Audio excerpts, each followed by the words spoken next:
May pinagbabawal, ganito, hindi natin gagawin. Pero bakit sila? Kahit nakalagay sa batas, kahit nakalagay sa konstitusyon, bakit nila binaviolate? Ang tanong ko, saan sila humuhugot ng authority na yun? Kanino? Kanino? Wala sa konstitusyon yun.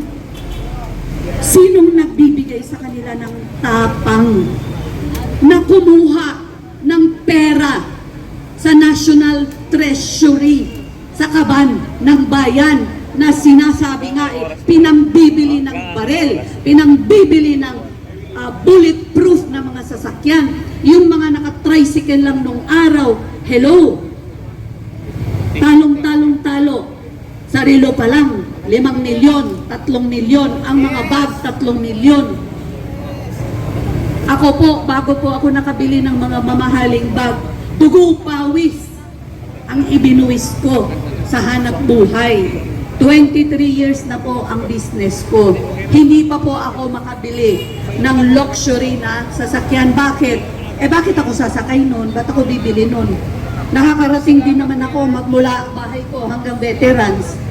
Pwede namang tama lang ang presyo. Bakit kailangan luxury talaga? Bakit? Kasi po, sarili ko pong pera yon. Dugo at pawis ko po yon.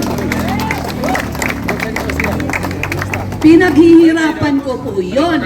Bago ako, hindi po ako pumapala, hindi ginapi ko ang pinagkakakitaan ko.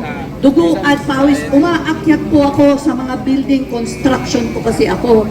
Bago po ako makakuha at kumita ng milyon, saan damakmak ang kapaguran at hindi lang po ako, pati ng mga katauhan ko.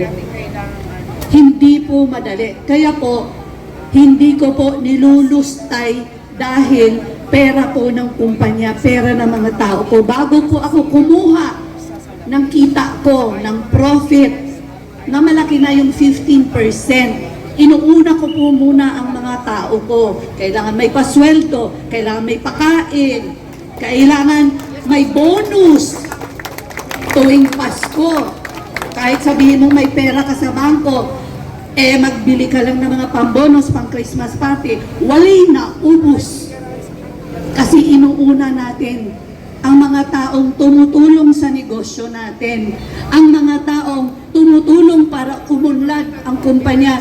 Dahil pag umunlad ang kumpanya, umuunlad ang tao mo. Pag ang tao mo pinapasweldohan mo ng tama, nagbabayad din ng tamang buwis. Tama ba ako?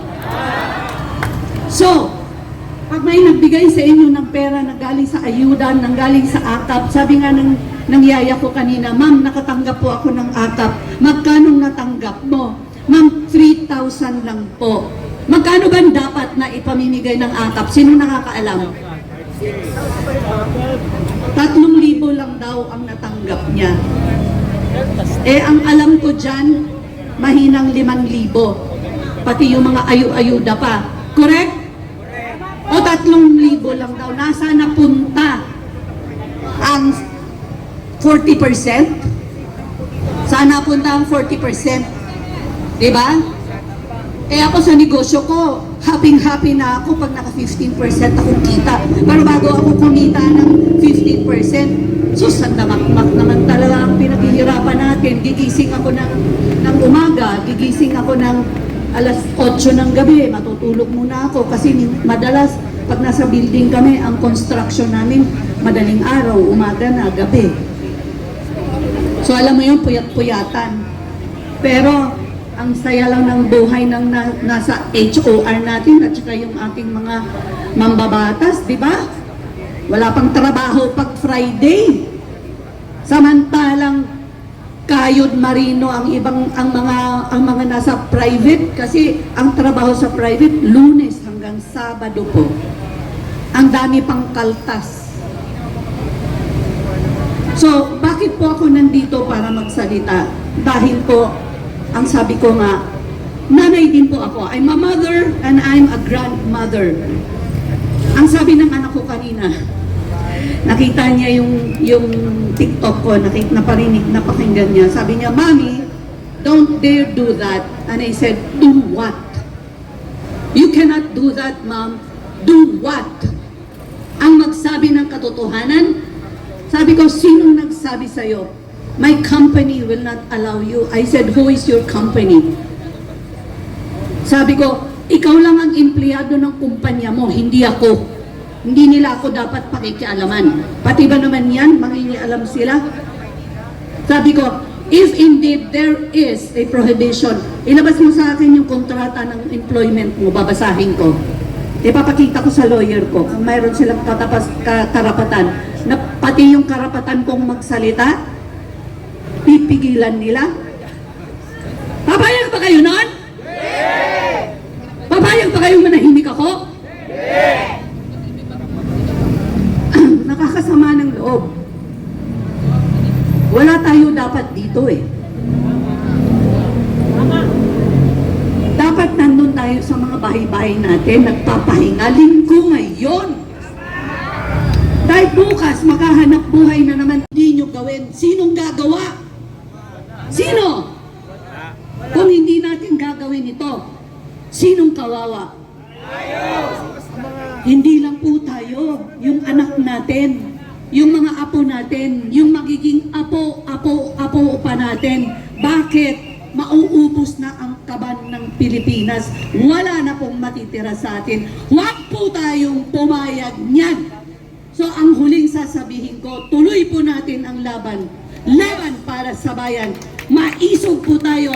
Duterte! Duterte! Duterte! Duterte! Maraming salamat po at gusto ko lang pong ipagbigay-pugay yung atin pong officer ng Maisog DDS TOPS Movement. Kasama po natin ngayon si Ma'am Chuchi Serrano Villar. Suportado po niya tayo araw-araw, gabi-gabi. Nandito po siya para po tinitignan tayo, para po ma-monitor po tayo. Si Sir Ricky Agana, si Miss Annalie Desma, napakagandang babae. Financial po natin yan.